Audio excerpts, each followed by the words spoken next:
Donc, et pour le message que l'Esprit m'a donné pour nous ce soir, un survol, je vous dirais, une pensée dans laquelle l'Esprit veut nous amener, il veut cheminer avec nous dans cette pensée, mais on va aller tirer le centre de cette pensée-là, l'introduction même, je dirais, du message dans l'Évangile selon Jean, au chapitre 17. Donc, l'Évangile selon Jean, au chapitre 17. On va lire du verset 1 au verset 3.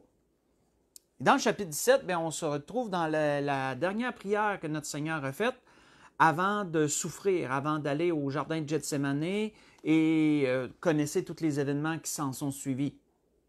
Donc, c'était la dernière grande prière que le Seigneur a fait à Dieu pour ses disciples, pour nous tous qui suivraient, qui serions disciples dans l'avenir.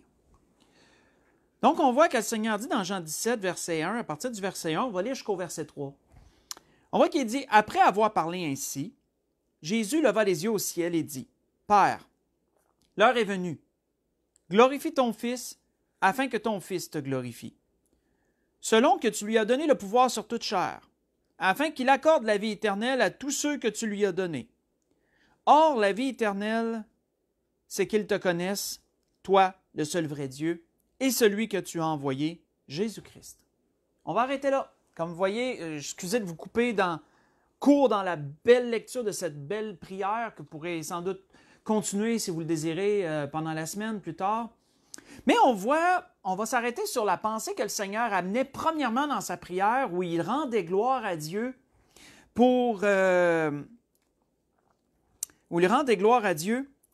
et notre Seigneur parle de la vie éternelle. Hein? Il parle que Dieu lui a donné le pouvoir d'accorder la vie éternelle. Et ensuite, le Seigneur va dire que la vie éternelle, c'est de connaître Dieu et de connaître son oint, Jésus-Christ, notre Seigneur.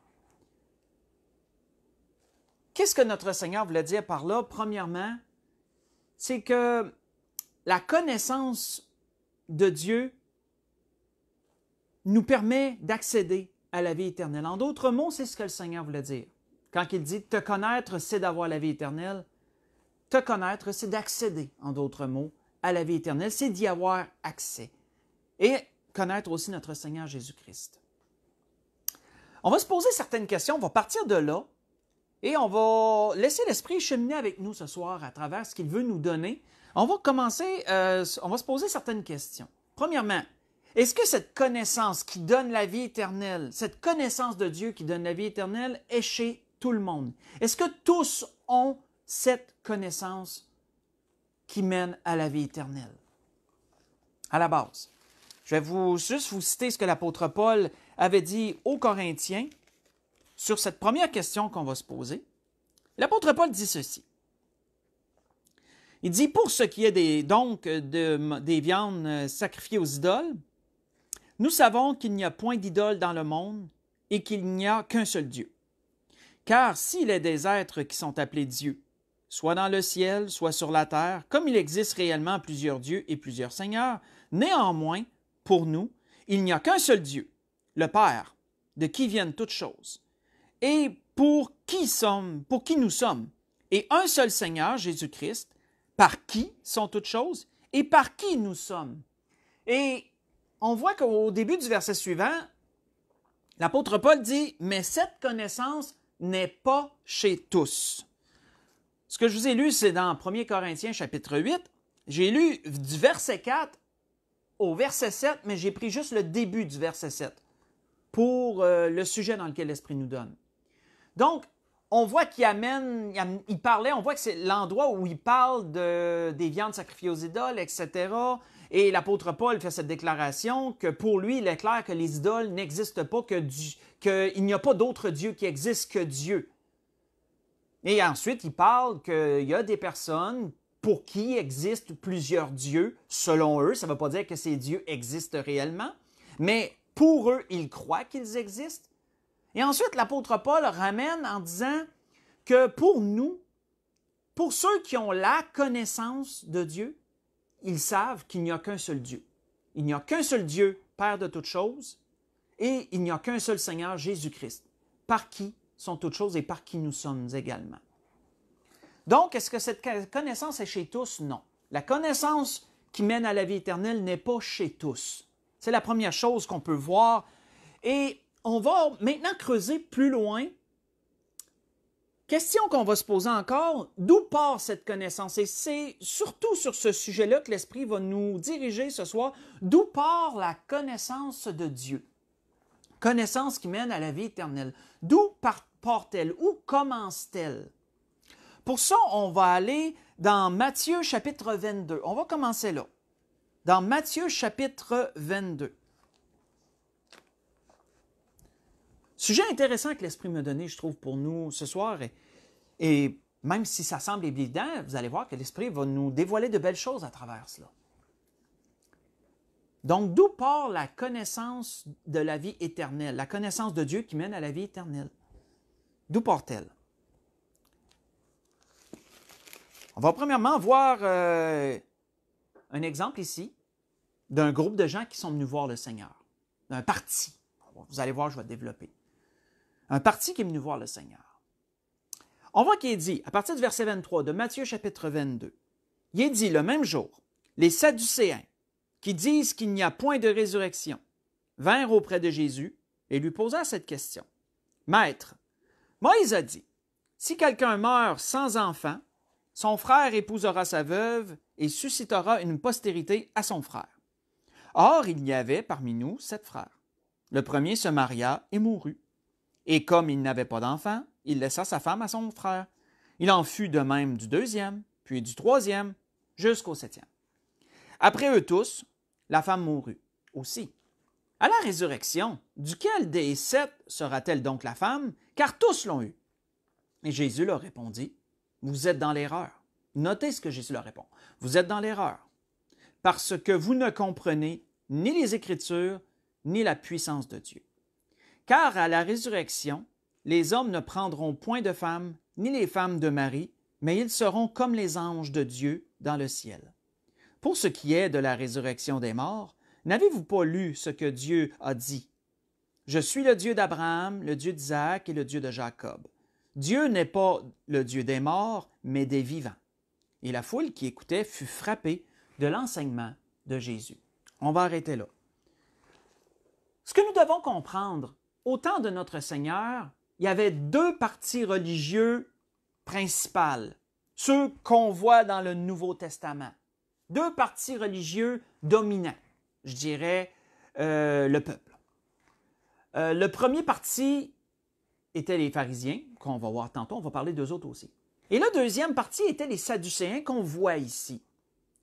Les Sadducéens, ce que nous devons également savoir, les Sadducéens croyaient en la loi, croyaient dans les Écritures, mais ils en retranchaient certaines parties parce qu'ils croyaient beaucoup aussi aux philosophies grecques. Ils mélangeaient beaucoup philosophie grecque et les Saintes Écritures, l'Ancien Testament.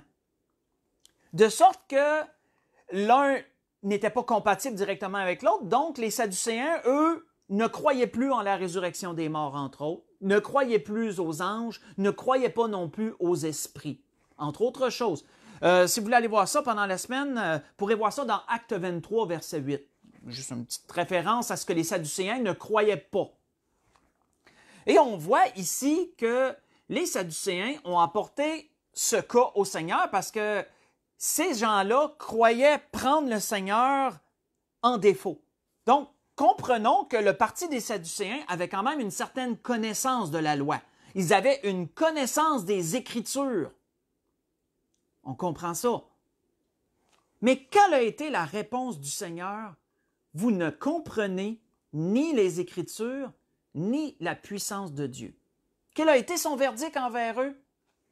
Ils ne connaissaient pas Dieu comme ils devaient le connaître. Ils ne connaissaient pas Dieu et ne comprenaient pas non plus les Écritures. Retenons cela. Premier verdict que le Seigneur a donné à ce groupe de gens. Deuxième groupe de gens, dans Matthieu 23, on n'est pas tellement plus loin. On va juste sauter au chapitre 23. On va lire du verset 1 au verset 3. Et vous allez voir, l'Esprit est en train de nous dresser un tableau. Vous allez voir où il va nous amener avec ça. Donc, dans Matthieu 23, versets 1 à 3, on voit qu'il est dit, Alors Jésus, parlant à la foule et à ses disciples, dit, « Les scribes et les pharisiens sont assis dans la chaire de Moïse. » Autrement dit, c'est le parti dominant. Ce sont eux qui vous dirigent. Ils sont assis dans la chaire de Moïse. Faites donc et observez ce qu'ils vous disent, mais n'agissez pas selon leurs œuvres, car ils disent et ne font pas. On va arrêter ici. On voit que le deuxième parti, qui était le parti dominant, on a parlé des Sadducéens qui étaient moins nombreux, c'était un parti qui n'était pas, c'était pas le parti dominant. C'était le deuxième parti le plus grand, le plus dominant, je dirais. Mais le premier parti à cette époque-là était les pharisiens. C'était le parti dominant.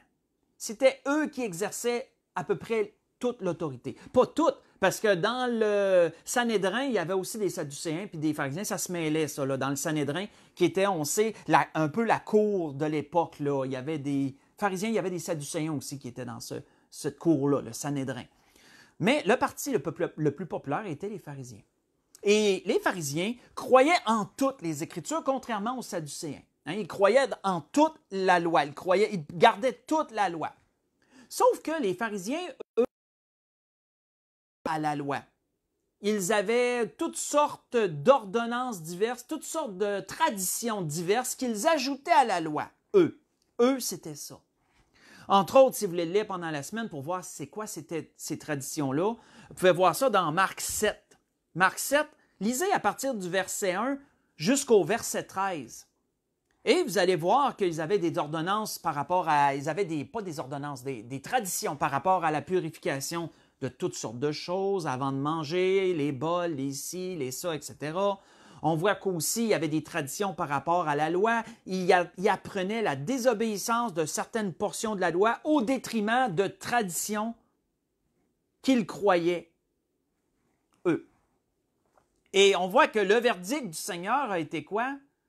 Ça a été que ces gens-là ne mettaient pas en pratique la loi. Faites ce qu'il vous dit. Ils ont le bon enseignement. Ils ont une bonne base, du moins. Mais n'observez pas leur pratique, parce qu'ils disent et ne font pas. Une autre chose, avant qu'on enchaîne. Dans Luc, chapitre 10, tournons là. Dans Luc, chapitre 10, voyons un autre groupe de gens qui faisaient partie des pharisiens, des sadducéens. Eux s'appellent les docteurs de la loi. Un autre groupe de gens. Les docteurs de la loi.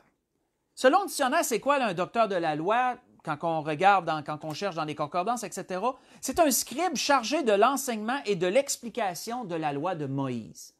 Donc, les docteurs de la loi étaient des gens très éduqués selon la loi. Tout comme les pharisiens aussi. Les pharisiens étaient des gens qui connaissaient les Écritures. Les docteurs de la loi encore davantage parce que c'est eux qui l'expliquaient au peuple et l'enseignaient au peuple. Donc, dans Luc chapitre 10, on va voir un exemple d'un docteur de la loi. Dans Luc chapitre 10, à partir du verset 25,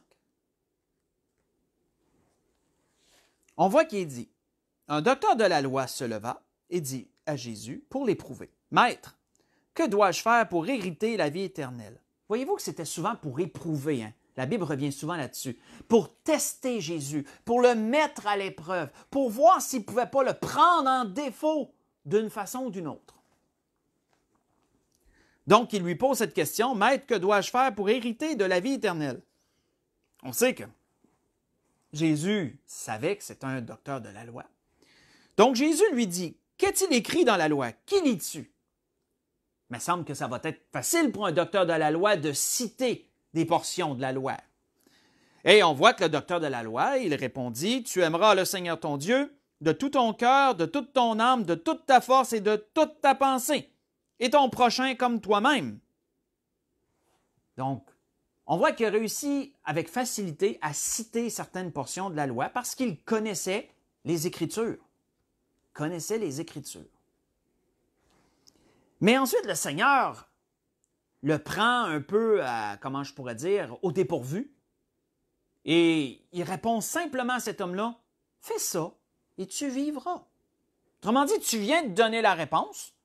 Pratique ça et tu vivras.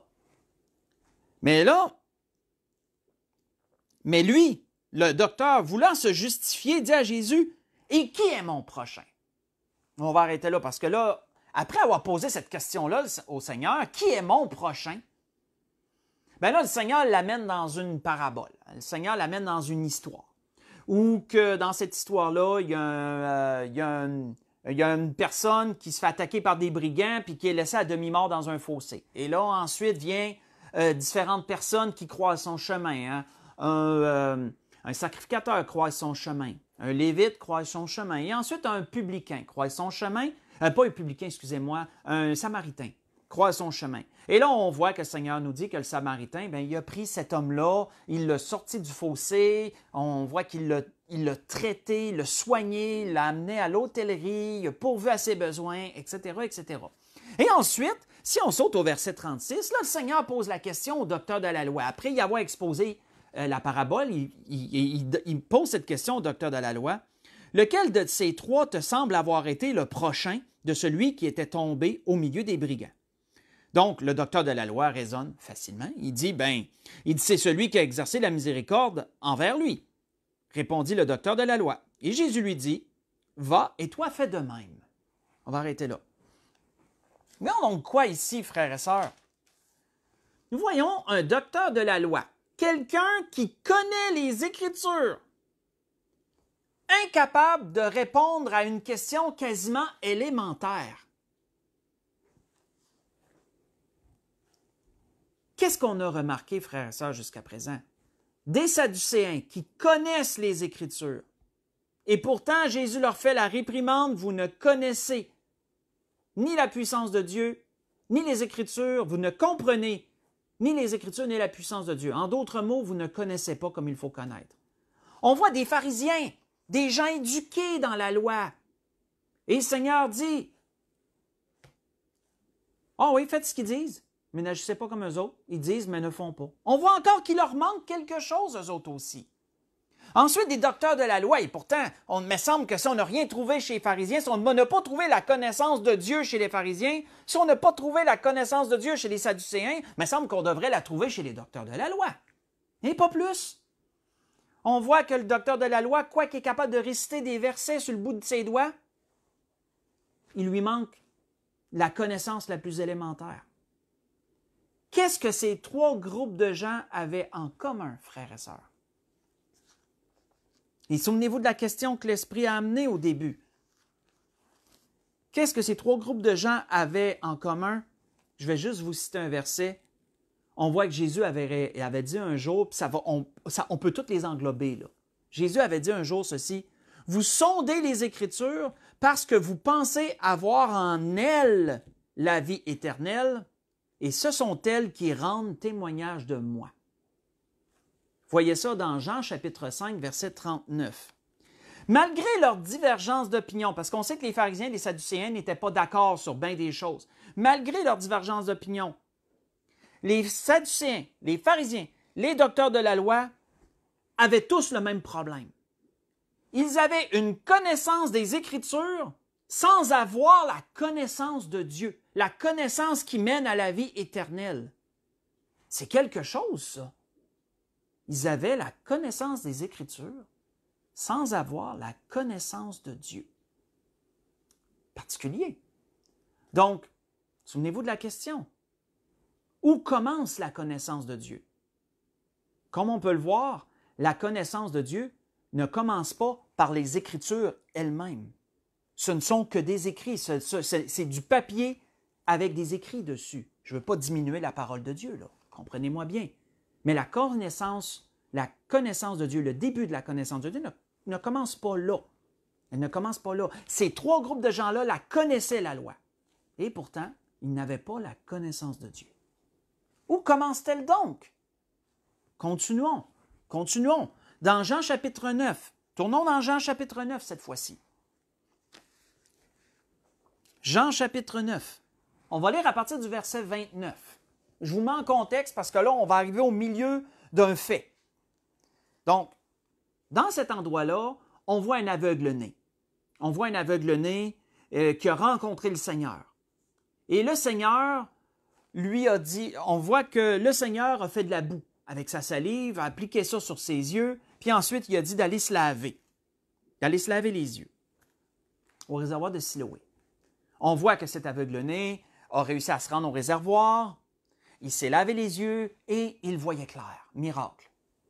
Miracle. Il voyait clair. On voit qu'il est tout heureux, saute de joie, bondit, puis crie tout haut qu'il a été guéri, puis que... Et là, les gens, il y en a certains qui disent « Ouais, je le reconnais, lui, c'est l'aveugle-né, comment ça qu'il voit clair? » Puis il y en a d'autres qui se disaient « Ben non, il y ressemble, mais ça doit pas être lui, il était aveugle, puis là, il l'est plus, ça marche pas. » On voit qu'il se fait interroger, puis ensuite par les pharisiens, il se fait interroger par ces dirigeants-là de l'époque. « Comment t'es guéri? » Ben, il dit « Celui qu'on appelle Jésus, il a fait de la boue sur mes yeux, puis voilà, maintenant, je suis guéri. » Et ensuite, continuons. Là, on rentre dans le sujet. On est rendu pas mal dans l'histoire. Je vous ai pas mal résumé l'histoire. On est rendu. Si on lit à partir du verset 29, on voit qu'il est dit. Là, les pharisiens ont commencé à le questionner sur ça. On voit qu'il est dit. Nous savons que Dieu a parlé à Moïse. Parce que là, dès qu'il a mentionné le nom de Jésus, on sait qu'eux autres, ils ont se tapé ça d'eau, façon de parler. Hein. Ils ont été tout de suite piqués au vif parce que Jésus ne l'aimait pas pantoute. Hein. Donc là, ils ont commencé à vouloir essayer de mettre de la pression, de l'intimider, puis de mettre de la pression sur cet homme-là. Et on voit qu'ils ont dit, il dit, nous savons que Dieu a parlé à Moïse, mais celui-ci, en parlant de Jésus, nous ne savons d'où il est. Et là, on voit l'aveugle-né. Écoutez bien les propos de l'aveugle-né. Cet homme leur répondit, il est étonnant que vous ne sachiez d'où il est. Et cependant, il m'a ouvert les yeux.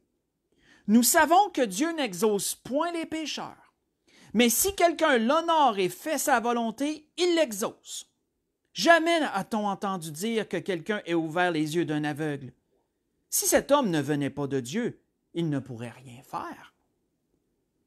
Ils lui répondirent, « Tu es né tout entier dans le péché et tu nous enseignes. » Et ils le chassèrent. Avez-vous remarqué quelque chose ici, frères et sœurs, qui est vraiment spécial? Cet aveugle-né-là n'a jamais lu une seule ligne de la loi de sa vie. C'est un aveugle-né. Il n'a jamais posé ses yeux sur les Saintes Écritures. Il n'a jamais pu les lire. Mais cet homme qui n'avait pas la connaissance des Écritures avait la connaissance de Dieu. Wow! Wow! Ça, c'est spécial, par exemple. Spécial. Cet homme-là, sans avoir lu aucune ligne des Écritures, avait la connaissance de Dieu. Comment peut-on expliquer ça? Comment peut-on expliquer ça? Où commence la connaissance de Dieu, frères et sœurs? Je vais juste vous citer un verset de l'apôtre Pierre. Dans son écrit, je vais vous citer quelques versets de l'apôtre Pierre. Et l'apôtre Pierre met quelque chose d'intéressant. Il dit quelque chose d'intéressant. On voit que l'apôtre Pierre disait, « Rejetant donc toute méchanceté, toute ruse, la dissimulation, l'envie, toute médisance.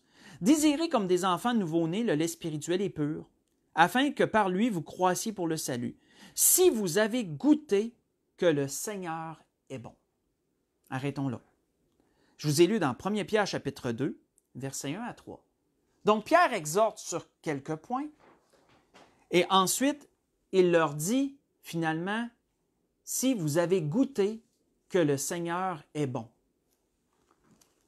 Où commence la connaissance de Dieu, frères et sœurs? La connaissance de Dieu, elle commence par l'expérience. Elle commence par ce contact intime avec le Seigneur Jésus. Par l'expérience de sa grâce, l'expérience du salut. C'est là que la connaissance de Dieu commence. Elle ne commence pas dans les Saintes Écritures. Elle ne commence pas en connaissant la Bible par cœur. Ce n'est pas là que la connaissance de Dieu commence. Elle commence par l'expérience qu'on a avec le Seigneur. Et cet homme, cet aveugle-né, a eu ça. Quoiqu'il n'avait pas la connaissance des Écritures, il a eu l'expérience. Quand on lit plus bas à partir du verset 35, toujours dans le chapitre 9 de Jean, là, on voit quoi? On voit que cet aveugle-né avait goûté, comme Pierre dit, il avait goûté que le Seigneur est bon. Si tu as goûté que le Seigneur est bon, c'est l'expérience, là. C'est l'expérience qui rentre en ligne de compte. On voit qu'il est dit, après qu'il a été chassé par les pharisiens qui ont été piqués parce qu'il leur a dit des paroles de vérité, puis eux autres ils ont dit « Tu nous enseignes? Toi qui n'as jamais étudié, tu nous enseignes? » On voit que Jésus apprit qu'il l'avait chassé. Et l'ayant rencontré, lui dit « Crois-tu au Fils de Dieu? » Voyez-vous que Jésus savait, là. Jésus savait que cet homme-là, là, il avait juste besoin de savoir c'était qui Jésus parce qu'il croyait déjà en lui. Il l'avait guéri, mais il ne le voyait pas dans ce temps-là. Il ne pouvait pas savoir c'était qui. Et là, Jésus lui ramène la question « Crois-tu au Fils de Dieu? » Et il répondit « Qui est-il, Seigneur, afin que je croie en lui? » « Bon, moi là, celui qui m'a guéri, celui qui est le Fils de Dieu. »« Tu l'as vu, lui dit Jésus, et celui qui te parle, c'est lui. » Et il dit « Je crois, Seigneur. » Et il adora. Voyez-vous que cet homme-là avait la connaissance de Dieu, sans avoir la connaissance des Écritures. Parce que ça répond à notre question. La connaissance qui mène à la vie éternelle commence par l'expérience. Elle commence par l'expérience avec le Seigneur. Et par l'expérience avec le Seigneur, on connaît Dieu, on connaît Jésus-Christ. Nous avons d'ores et déjà la vie éternelle. On voit si on continue à aller, c'est aussi intéressant. Puis Jésus dit, « Je suis venu dans ce monde pour un jugement, pour que ceux qui voient ne voient point, et que ceux qui voient deviennent aveugles. » Et là, notez, il y a des pharisiens qui écoutent tout ça, là, parce que, souvenez-vous, là, ils viennent de le chasser, donc il est parti, mais il y avait quand même des pharisiens, là, si Jésus était là, il y avait souvent des pharisiens qui le suivaient. Et là, Jésus dit ça. Et là, les pharisiens sont un peu piqués, eux autres sont un peu piqués, et ils disent, quelques-uns des pharisiens qui étaient avec lui, ayant entendu ces paroles, lui dire, Seigneur, lui dire, nous aussi, sommes-nous aveugles? Et Jésus leur répondit, « Si vous étiez aveugle, vous n'auriez pas de péché. Mais maintenant, vous dites, nous voyons. » Ça veut dire quoi, nous voyons? Hein? Moi, je le sais. Moi, je connais. Parce que vous dites, nous voyons, c'est pour cela que votre péché subsiste. Conclut le Seigneur là-dessus.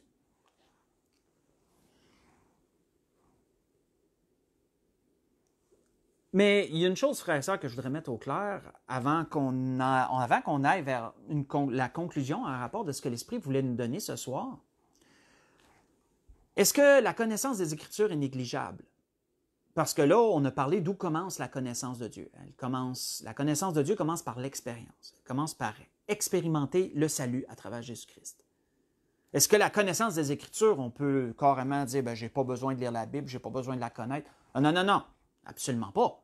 La connaissance des Écritures également est très importante. Si on fait juste écouter, je vais vous lire une dernière chose avant qu'on enchaîne. Pierre également nous disait ceci à propos de la connaissance des Écritures, très important.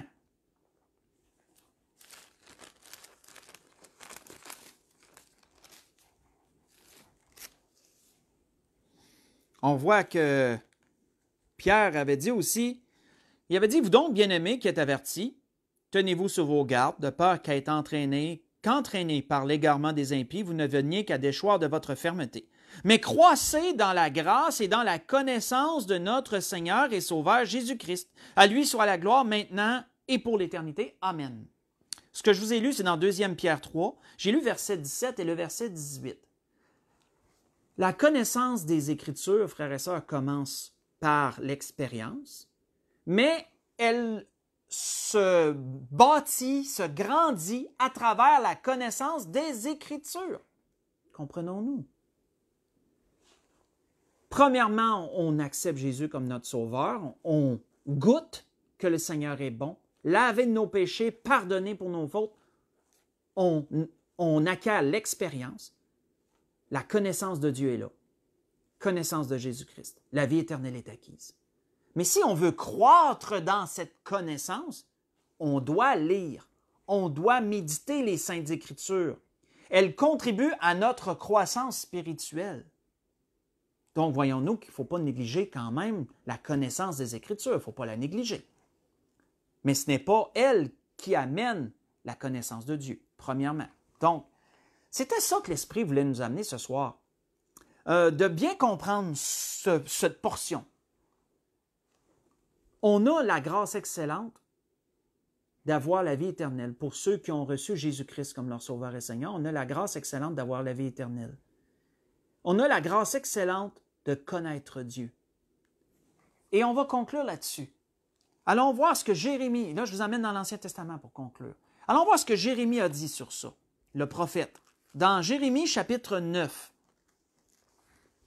Et pendant que vous y tournez, dans Jérémie chapitre 9, pendant que vous y tournez, on voit que il n'est pas bon d'avoir la connaissance des Écritures à elles seules sans avoir la connaissance de Dieu.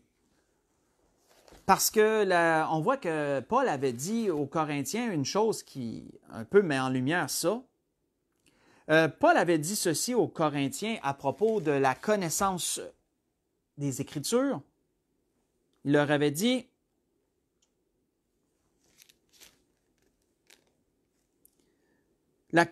pour ce qui concerne les viandes sacrifiées aux idoles, nous savons que nous avons tous la connaissance. La connaissance enfle, mais la charité édifie, disait Paul. Si quelqu'un croit savoir quelque chose, il n'a pas encore connu comme il faut connaître. Donc, 1 Corinthiens, chapitre 8, versets 1 et 2. La connaissance enfle, mais la charité édifie. Donc, on voit, frères et sœurs, l'importance de l'expérience avant la connaissance. Mais il ne faut pas négliger non plus la connaissance parce qu'elle apporte la croissance, la connaissance des Écritures.